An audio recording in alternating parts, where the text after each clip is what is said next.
Bismillahirrahmanirrahim, dari akun Irmain Drip, ya, pertanyaan dari Instagram. Assalamualaikum Ustaz. Waalaikumsalam warahmatullahi wabarakatuh. Izin bertanya Ustaz, bagaimana caranya mengondisikan diri dikala futur melanda, dan bagaimana caranya agar bisa terus belajar untuk meluruskan niat karena Allah Ustaz. Syukran katsiran, barakallahu fikum. Baik, syukran katsiran, terima kasih juga bagi Anda, barakallahu fikum, dan semoga Allah memberikan limpahan keberkahan bagi Anda dan kita semua yang terhubung untuk belajar dari sini, karena dengan pertanyaan Anda boleh jadi juga dialami oleh beberapa kita atau saya juga, dan dengan itu insya Allah kita belajar kembali untuk mendapatkan manfaat dari pertanyaan yang dihadirkan oleh saudara kita ini. Baiklah, futur. Apa itu futur? Saya pernah bahas tentang futur ini detail, dari mulai kalimatnya, katanya, dan sebagainya. Secara singkat adalah kondisi yang menurun, ya, dari nilai kebaikan. Singkatnya begitu. Jadi ada suatu semangat kebaikan, semangat yang positif, kemudian turunlah semangat itu. Wujudnya dalam bentuk kegiatan amal soleh, misalnya kegiatan yang positif, yang baik, yang soleh. Bentuknya bisa ibadah ritual atau juga sosial. Ibadah ritual misalnya apa? Sholat, kan? Sholatnya sedang bagus-bagusnya nih, bukan hanya fardunya, tapi juga sunnahnya dikerjakan. Tiba-tiba ada satu kondisi yang menjadikan kegiatan ini yang positif ini menurun, ya, apapun sebabnya ini, ya, tiba-tiba bisa turun, kemudian ya sunnahnya sudah mulai menurun, tiba-tiba jadi fardunya awalnya bisa berjamaah, ke masjid jadi turun jamaah karena sebab-sebab yang bukan syar'i, gitu kan. Nah, kemudian setelah itu apalagi jadi sendirian, jadi terlambat, dan seterusnya. Waliyadzubillah, kalau sampai meninggalkan sholat, kan, itu kondisinya.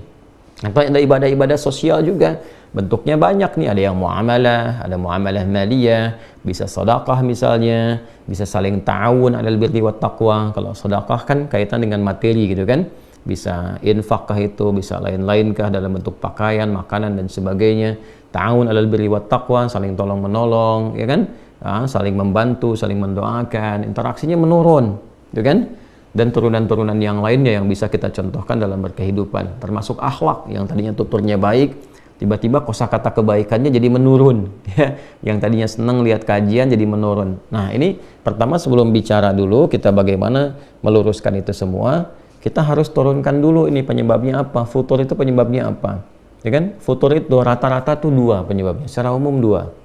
Yang pertama, ada kesibukan dunia yang berlebihan, kan dunia lawannya akhirat, ya, walal akhiratu khairul laka minal ula, dan sungguh kehidupan akhirat itu lebih baik daripada yang ula, yang pertama dunia. Jadi lawan akhirat itu dunia, lawannya selalu begitu, ya. Jadi kalau Anda berlebih akhiratnya, maka dunianya akan ikut nanti, ya. Tapi menariknya begini, bukan meninggalkan dunia, ikut akhirat itu bukan meninggalkan dunia, menjadikan value kegiatan dunia itu untuk kebutuhan akhirat, itu maksudnya. Jadi minum tetap minum, makan tetap makan, kerja tetap kerja, nggak berubah kok jam kerjanya, ya kan? Makannya nggak berubah, minum nggak berubah, silahkan selera apa mau ditampilkan, asal itu halal dan thayyib, silahkan. Ya, minumnya sama, tapi bagaimana value-nya, punya nilai akhirat. Khudh biyaminika ma yalik, ambil dengan tangan kananmu yang paling dekat denganmu. Sambillah, sebut bismillahirrahmanirrahim. Jadi begitu akan minum, bismillahirrahmanirrahim, minumannya sama, menghilangkan haus juga, sesuai dengan selera kita bisa pilih, tapi kalimat bismillahirrahmanirrahim menjadikan itu bagian dari ibadah, kan? Bagian dari ibadah. Kerja juga demikian, kita berangkat beraktivitas dan niatkan karena ibadah, jadi ibadah di situ, teman-teman sekalian, ya. Tapi kalau kemudian, ya, fokus dunianya nih dibalik nih, dunia diikutin, akhirat misalnya, ya, mohon maaf nih, ya, ditipiskan, dikurangi, direduksi, bahkan, ya, dalam beberapa kasus kadang-kadang lupa, dipilih dunia, ditinggalkan akhirat, gitu. Ini yang paling repot di sini. Akhirnya apa? Ketika porsi dunia yang terlampau tinggi, ya, pekerjaan, mencari pekerjaan yang bisa menunda waktu sholat, ya pasti futur, ya. Ya, padahal Anda tahu Allah pemilik rezeki, kan? Allah kan pemilik rezeki. Yang ngasih rezeki siapa? Allah. Kenapa nggak ngikut aturan Allah? Begitu diikuti, Allah berikan rezeki yang membahagiakan, yang menenangkan. Anda tinggalkan, itu capek Anda, lelah. Ya, makanya kerja tanpa ibadah itu pasti lelah. Berangkat lagi, kerja lagi, kerja lagi, kerja lagi, kerja lagi. Itu kan ujungnya capek, lelah. Tapi kalau diniatkan ibadah, ibadah itu kan menenteramkan jiwa. Ibadah itu konsumsinya, konsumsi apa? Konsumsi hati, kan? Makanya iman itu kan di hati. Nah, hati itu kan sumber perasaan yang menggerakkan semua bagian tubuh kita. Dia yang memerintahkan ke akal untuk berpikir. Dia yang menjadikan rumusan akal diterjemahkan ke bagian tubuh untuk beraktivitas. Makanya kalau hatinya gelisah, akalnya nggak akan tenang, pikirannya pasti kacau. Hati gelisah, pikiran kacau. Dan tindakan itu nggak akan teratur, nggak akan terukur. Karena desainnya begitu, penciptaan kita itu seperti itu. Dari hati, kemudian naik ke pikiran, baru kemudian ke bagian tubuh kita. Jadi kalau hati bermasalah, pikirannya pasti akan salah. Hatinya dengki, pikirannya pasti akan kotor. Ya, tindakannya pasti akan meracau, pasti nggak bagus. Sumbernya di sini, ya, dalam jiwa kita. Karena itu agama datang untuk membimbing jiwa, menertibkan akal, dan mengarahkan bagian jasmani kita untuk berbuat yang benar. Itu keindahannya. Maka gampang cari agama yang benar tuh. Lihat aja, apakah ajarannya menuntun 3 bagian ini secara optimal atau tidak. Ya, lalu semuanya jadi penghambaan kepada Allah. Nah, itu poinnya teman-teman sekalian. Jadi kadang-kadang mohon izin ya, sebagian dari saudara-saudari kita dalam berkehidupan yang tinggi tingkat penggunaan akalnya, tapi tidak mampu menggunakan akal itu untuk memahami agamanya. Ini yang jadi tanda-tanda besar nih.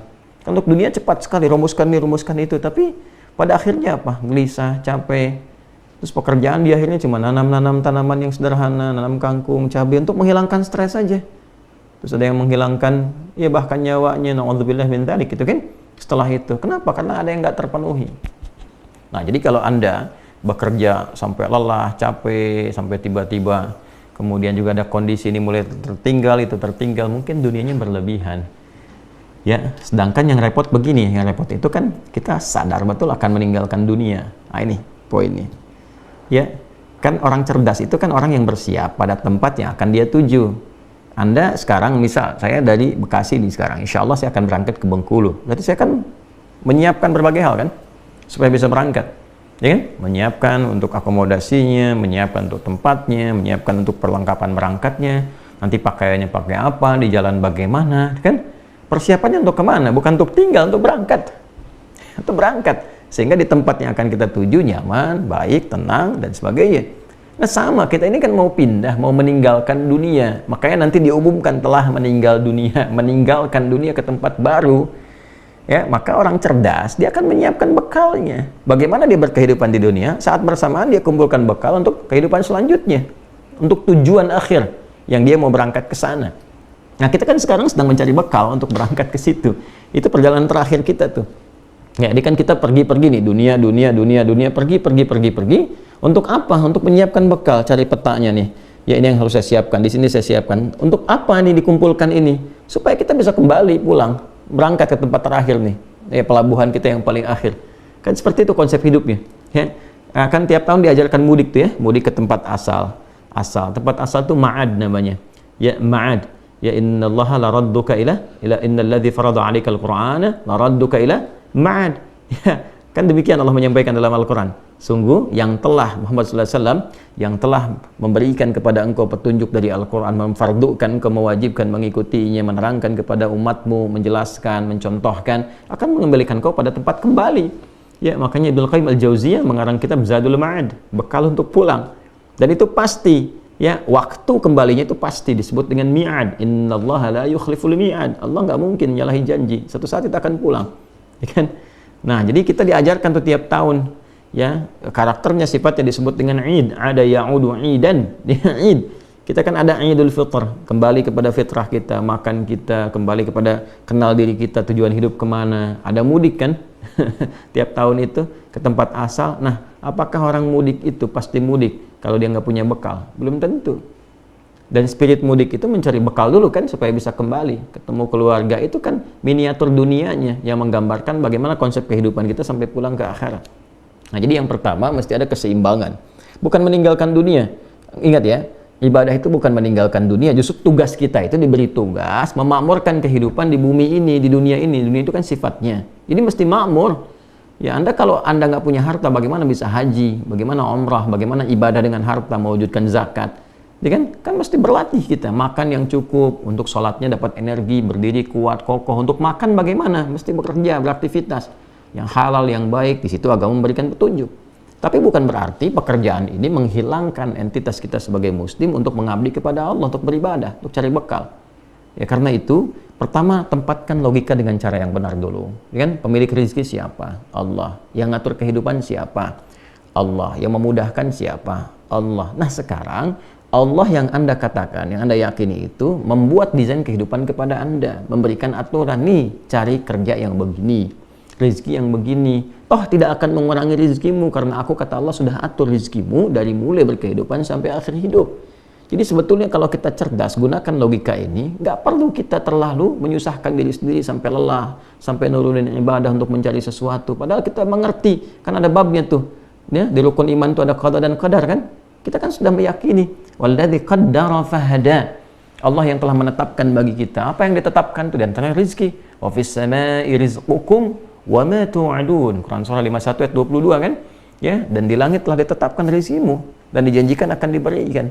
Nah, nanti kalau sudah punya keyakinan yang kuat, gak akan tertukar rezeki ini, pasti diberikan sesuai dengan kemaslahatan kita. Bikin rencana. Saya pengen haji, pengen bisa zakat, pengen begini, pengen sedekah. Lalu berikhtiar. Tempatnya di mana? Dari mulai belajar dulu. Karena kan amal bersanding dengan ilmu. Makanya ain, lam, mim, lam.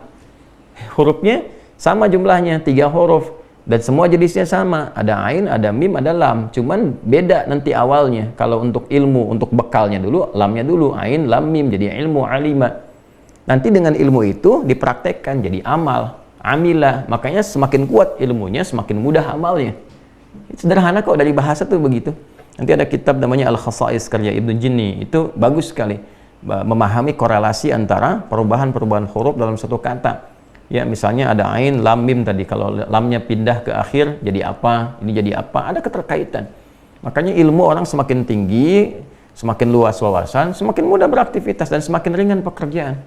Makanya Quran datang dengan risalah ilmu. Iqra, suruh baca. Ya afala yanzuruna ilal ibili kaifa khuliqat, diminta riset. Inna fi khalqis samawati wal ardi wa ikhtilafil laili wan nahari la ayatil liulil albab, diminta berpikir, menganalisis supaya pintar. Jadi muslim itu pintar, jadi muslim itu cerdas. Ya, muslim itu kuat argumen. Makanya interaksi dengan Qurannya dipertajam, belajarnya dirubah cara berpikirnya supaya berkemajuan, mencerahkan gitu. Itu poinnya. Ya, jadi penyebab futur yang pertama adalah larut dalam dunia yang tidak berimbang konsepsinya dengan apa yang Allah ajarkan kepada kita. Terlalu banyak nih porsi dunianya, tapi nggak diimbangi dengan petunjuk-petunjuk beribadah, ya, dengan konsep akhiratnya. Sehingga rasanya apa? Rasanya pasti akan dirasakan. Ada penurunan, ketidakseimbangan, dan sebagainya. Pasti dirasakan. Kalau nggak percaya, silahkan cek aktivitasnya, riset aja. Terlalu banyak begini pasti capek. Ya, karena jiwanya nggak mendapatkan asupan yang sesuai. Oke, jadi cara berpikirnya tempatkan dulu, bab qada dan qadarnya selesaikan dulu, ya kan? Yakin bahwa Allah itu yang mengatur rezeki, yang menempatkan segala hal sesuai dengan maslahat. Setelah itu baru rumuskan ikhtiarnya. Fa idza faraghta fansab wa ila rabbika farghab. Ya ayyuhan nasu kulu mimma fil ardi halalan thayyiba. Dari sini. Terus belajar saat yang bersamaan sifat qanaah. Supaya apa? Supaya menerima berapapun rezeki yang Allah berikan kepada kita. Nanti Allah itu, Masya Allah, Allahu Akbar, Allahu Akbar, Allahu Akbar. Itu mengatur kita dulu. Supaya kita pandai. Dan bisa expert ya dalam memanage harta yang Allah berikan. Jadi kadang-kadang dikasihnya pasti pas dulu nih, sesuai kebutuhan nih. Supaya kita mampu memanage nih.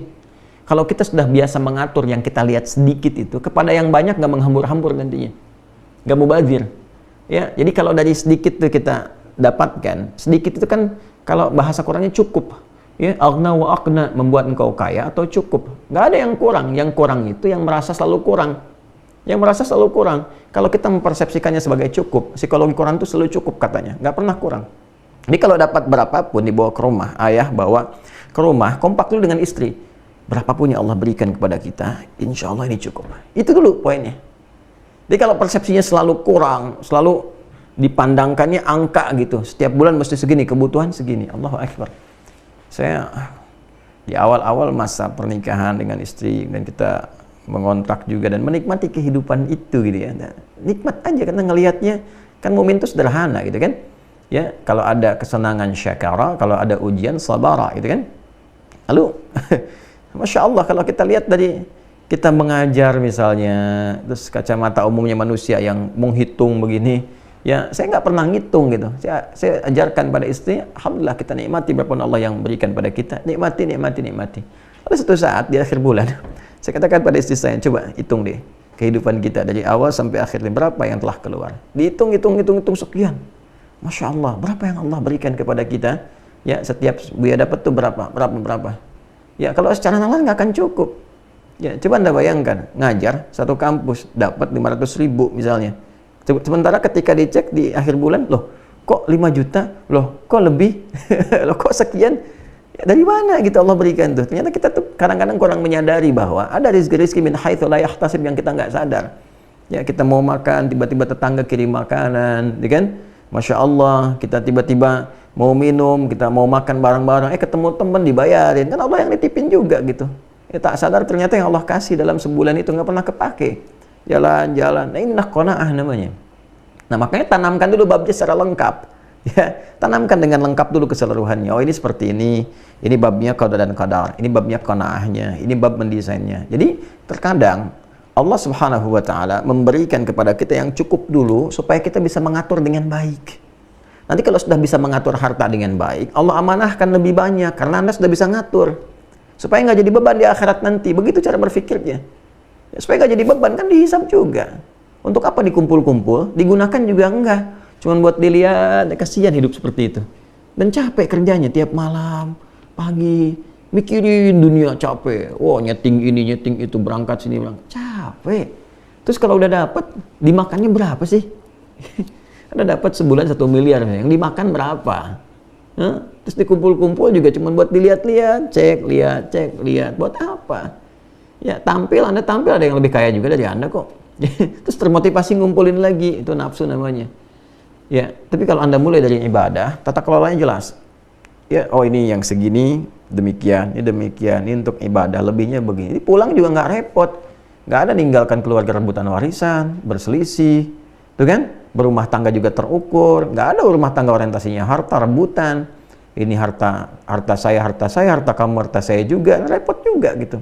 Kalau seperti itu mana kebahagiaan, sakinahnya mana? Ya, mawaddah rahmahnya seperti apa digambarkannya? Maka yang pertama adalah bangun keseimbangan dalam kehidupan dunia, jangan berlebihan juga. Itu poinnya. Yang kedua, penyebab futur itu maksiat. Ya, penyebab futur yang kedua adalah maksiat. Mulai bergeser dari jalur ketaatan. Ya, mulai mata dipakai pada yang tidak tepat. Alih-alih memandang yang baik, memandang yang kurang bagus. Lihat bacaannya apa, tontonannya apa. Kalau lihat di internet, di YouTube, apa yang dilihat. Ya kan? Nah, itu pasti akan berpengaruh karena virus kan. Keburukan itu kan virus yang menyebar. Nanti kalau mata terbiasa melihat yang tidak baik, yang salah, yang soleh sudah nggak sensitif lagi. Ya, kan selalu begitu rumusnya. Kanan dan kiri. Kanan dominan, kiri pasti akan berkurang. Kiri dominan, kanan pasti akan berkurang. Gitu. Jadi kalau yang solehnya itu dominan, yang salahnya ditekan, ya kan? Ya. Tapi kalau yang salahnya dominan, yang solehnya akan turun. Qad aflaha man zakkaha wa qad khaba man dassaha. Quran surah 91 Asy-Syams ayat 9 sampai 10. Demikian adanya. Jadi kalau mata biasa dipakai yang soleh, yang taat, yang maksiat akan anti. Melihat sesuatu yang maksiat itu sensitif. Udah gitu kan? Jauhi, tinggalkan, astagfirullah. Tapi kalau dipakainya pada yang kurang bagus, nanti pada yang baik-baik susah. Ngelihat Quran tuh nggak ada getaran, nggak ada rasa pengen baca, pengen interaksi, dan sebagainya. Ya kan? Jadi kalau bukan dunia berlebihan, maka maksiat. Ya, sama, ke ibadah juga begitu nanti. Kalau salah makan, lewat mulut salah makan nih. Ya, nerima yang haram. Menggunakan yang syubhat misalnya, ya paling minimal kan yang syubhat tuh yang belum diperjelas. Kalau ada syubhat tuh diperjelas dulu, sampai jelas. Bukan langsung ditinggalkan, diperjelas. Ya, baru kalau belum tahu ini jelas atau tidaknya, belum terang, ya, bayyin halal dengan haramnya. Innal halala bayyinun wa innal haram bayyinun wa bainahuma umurun mushtabihat. Yang halal itu jelas, yang haram itu jelas. Di antara keduanya ada yang syubhat. Nah, kalau ada syubhat ini, bukan ditinggalkan dulu rumusnya, jelas dulu, perjelas dulu, ini halal atau haram. Kalau belum menemukan itu, tahan diri dulu, itu maksudnya. Ya kan? Nah, sekarang ada orang dapat pekerjaan nih, kan dia tahu halal dan haram tapi terjebak pada yang haram, terima sogokan, mulai korupsi, boleh ngatur-ngatur, apalagi kalau sudah sistemik bahaya tuh. Ya, bahaya karena itu menular. Hati-hati, maksiat itu menular. Ya, makanya kalau dikerjakan dengan berjamaah mengikat dia. Kalau sudah mengikat jadi sistem, itu yang paling bahaya. Kalau sudah jadi sistemik namanya. Jadi orang baik pun masuk ke situ jadi buruk. Ya. Nah, maka ini yang penting dievaluasi bagi diri kita itu, tempatkan sesuai dengan tempatnya, diurutkan. Maka tata dari ujung kepala sampai ujung kaki. Kita punya babnya lagi. Bagaimana menata supaya pikiran itu berpikir yang baik. Maka kita punya konsep husnudzan, gitu kan? Supaya tenang. Mata melihat yang baik. Itu ayatnya ada semua nanti. Ayatnya ada semua. Ya, dari mulai dzan itu inna ba'dadh dhanni itsam, awas ada pikiran yang bisa berpeluang menghadirkan dosa seperti suudzon, merencanakan keburukan dan sebagainya, ya kan? memikirkan yang jelek, memikirkan tentang adu domba, namimah, ya qattat dan sebagainya. Dalam hadis tuh hati-hati tuh ya, ada peringatan-peringatan itu. Nah, kemudian apalagi teman-teman sekalian, turun ke mata, Quran surah ke-24 ayat 30 untuk laki-laki, 31 untuk perempuan, kullil mu'minina yaghuddu min absarihim, jaga pandangan supaya nggak salah, supaya nggak futur. Ya, kemudian ke lisan, jaga lisan, jangan berkata yang kotor. Ya ayyuhalladzina amanu la yasraqu min qaum, jangan saling mencela, la yaktab ba'dukum ba'dha, gitu kan? Jangan bergibah, jangan bikin hoax. Wailul lil mukadzibin, celaka kalau berdusta. Jaga supaya nggak futur sampai ke ujung kaki. Nah, kalau tubuh kita sudah terjaga dari yang salah, yang soleh muncul. Itu cara kerjanya, seperti itu kinerjanya. Nah, sekarang kalau bagian fakrah atau paragraf bagian selanjutnya, pertanyaan turunannya, kalau sedang terlanda itu bagaimana cara mengobatinya? Kan? Yang pertama adalah dengan zikrullah. Zikrullah, ingat kepada Allah. Ingat Allah itu adalah bagaimana mengingat kita untuk menghamba kepadanya. Kan itu hamba. Kalau sudah paham begitu, terus pakai ilmu. Bagaimana desain kehidupan kita ini? Oh, sadar kita mau pulang, kan? Dilihat ma'rifatul insan, kenal diri sendiri. Nanti setelah itu jadi ma'rifatul rahman, maka kita kenal Allah, sang rahman, sang rahim. Ya, kita tahu jalan hidup kita, duduk dulu, kenal nih kita mau kemana, kan mau meninggal nih, mau pulang, tanyakan apa meninggal akan dalam keadaan begini, sifat jelek begini, nggak punya kenangan baik, dihujat banyak orang, ke akhirat juga terancam, apa mau seperti ini? Sementara Allah menampilkan sifat rahman, memberikan rahmat. Qul ya ibadiyalladzina asrafu ala anfusihim la taqnatu min rahmatillah. Muhammad SAW viralkan kepada semua umatmu, jangan memvonis diri berlebihan. Aku ini punya rasa kasih yang dalam, perhatian yang luas, jangan putus asa dari rahmatku. Kau mau berubah sekarang aku bimbing, kata Allah, tapi begini. Ya, berubah. Innallaha yaghfirudz dzunuba jami'a. Allah ampuni semua dosanya kalau kau mau tobat. Maka dari situ nanti turun istighfar. Istighfar itu melembutkan hati. Makanya sering istighfar untuk mencegah futur. Istighfar, astagfirullah. Itu untuk mencegah futur. Salah satu kalimatnya itu. Ya, nanti latihannya yang paling bagus tuh, yang paling kuat ke jiwa itu menjelang fajar, waktu sahar. Ya, wabil asharihum yastaghfirun, Quran surah 51 ayat ke-18. Ya, wabil asharihum yastaghfirun. Ya, setelah tahajud menjelang subuh astagfirullah. Itu lebih kuat ke jiwanya. Nah, nanti terbiasa di lisan. Naik kendaraan astagfirullahaladzim, astagfirullah. Itu mau balikin lagi suasana kita tuh. Sadar. Nah, setelah itu tingkatkan ibadah dengan ikhlas. Atur dulu pelan-pelan supaya mendapatkan kenikmatan. Cari waktu-waktu yang meneduhkan kepada jiwa, tengah malam, 2 rakaat dulu. Ya, setelah itu witir 1 rakaat, renungkan kehidupan kita sampai kita merasakan sentuhan pada jiwa, keluar air mata, tenang pelan-pelan tuh. Nah, segar kembali tuh. Ya, setelah segar baru tingkatkan pada aspek zikir yang lain. Zikirkan banyak. Ya, dari mulai tadi kalimat thayyibah, kemudian berdoa, doakan zikir. Wadhkur rabbaka fi nafsika tadarruan wa khifatan wa dunal jahri minal qaul. Quran surah ke-7 ayat 205. Sebut nama Allah, berdoa maksudnya. Berdoalah engkau, ya. Berdoa, minta, curahkan suasana hatimu, curhat sama Allah dengan suara yang lirih, yang baik, yang menyentuh kepada jiwa. Itu disebut dengan zikir. Setelah itu Quran disebut dengan zikir. Inna nahnu nazzalna dzikra wa inna lahu lahafizun. Kami yang telah turunkan Al-Quran dengan keagunganku dan aku yang menjaganya, kata Allah. Disebut dengan zikir, mengingatkan kita, meneduhkan kita. Makanya kalau ada persoalan, kita buka mushaf, tenang kan? Yang paling unik tuh begitu dibuka suratnya sesuai dengan kebutuhan. Selalu begitu tuh. Ingat sama Allah. Ingat. Setelah itu salat kan ada. Salat disebut zikir. Wa aqimus salata li dzikri. Quran surah ke-20 ayat ke-14. Kalau sudah nyaman, sudah sadar dengan itu, cari teman yang baik. Ya. Sohbatul ashab itu menemani teman-teman yang sahabat-sahabat yang baik, menyedulu ke akhir, mengantarkan engkau kepada kebaikan. Ya, cari teman-teman yang baik, komunitas yang baik. Ya, misalnya di tetangga cari yang baik-baik, di kantor cari yang baik-baik. Itu menjaga kita untuk istiqamah dalam kebaikan. Jadi saat kita sedang menurun, ini nanti akan mengingatkan. Ya.